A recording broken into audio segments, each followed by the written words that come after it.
Hello everyone!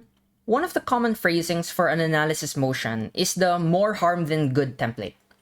It is typically phrased as this house believes that X has done more harm than good, or this house believes that X is doing more harm than good, and all of the other versions. And typically, you might just be given the advice to spam as many benefits and as many harms as that you can in this debate.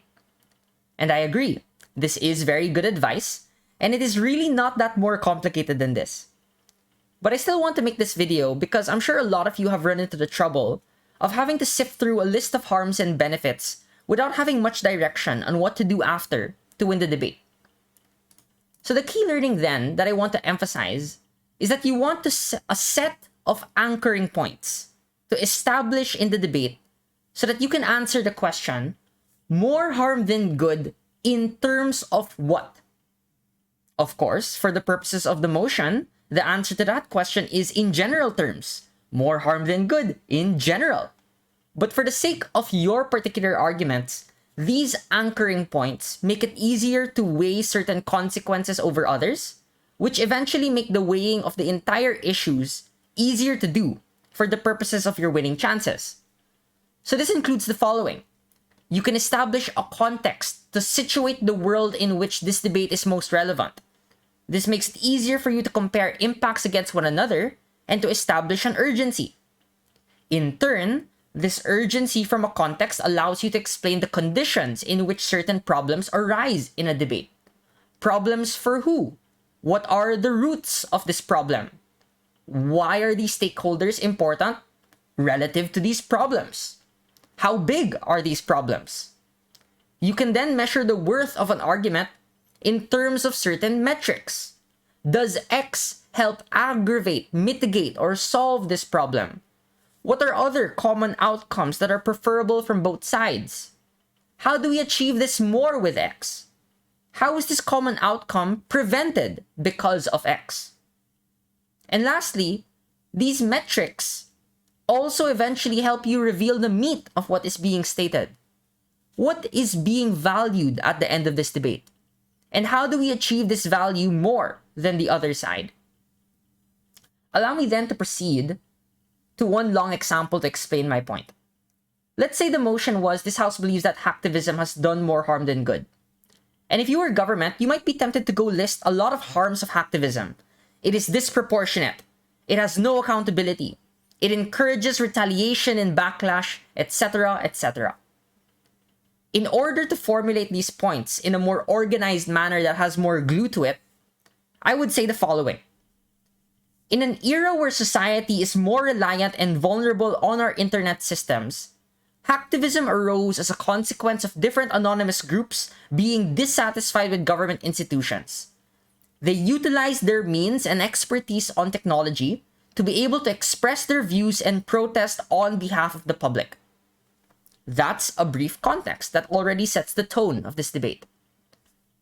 The problem with this way of messaging is that hacktivism only serves to aggravate those same institutions while being contrary to the interests of the public it is attempting to represent.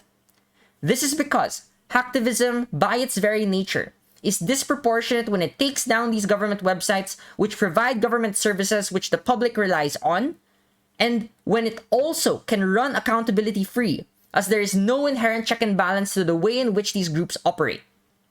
Now we've presented a clear problem, and these characterizations are used in a way to describe the problem more effectively instead of just being thrown in a vacuum. So one of the issues that is central to this debate is whether or not hacktivist groups can be trusted with their operations. While opposition may say that they attempt to represent the public, our argument is that they do not have incentives to do so, as the public has no direct means to threaten these groups and express leverage against them. The priority of individual hackers is to maintain their anonymity above all other things, and that there is a high skill threshold for being able to join these groups, so it inherently tends to be unrepresentative and composed of privileged individuals who likely went through advanced training in university.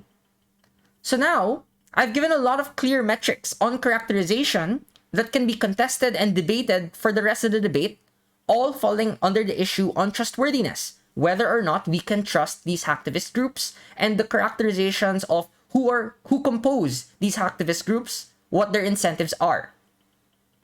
That being said, if we cannot trust hacktivist groups with being able to be accountable to the public, then it must be the case that their operations will tend to violate the will of the people in the vast majority of circumstances. In fact, as we argue, they act against the public interest. They incapacitate governments even if they had good intentions. So hacktivism ultimately is contrary to the common good because they effectively only promote its own selfish interests and goals at the expense of innocent third-party actors. So now, we have concluded by providing a value system to weigh the debate, which is the common good and the interest of third parties. Again, these are all things that can be contested in a debate, and that's what makes more harm than good debates very fun as playing grounds when these points are established and framed on these terms too, because these are common terms and common grounds that debaters can use to be able to make their arguments on. One last note I want to make at the end of this video is that while there is no explicit comparative in this template of a motion, like in a regrets motion where you have a counterfactual, or like in a prefers a world motion where you have an alternative world to the current world we live in to compare against, you will still make comparisons in the round.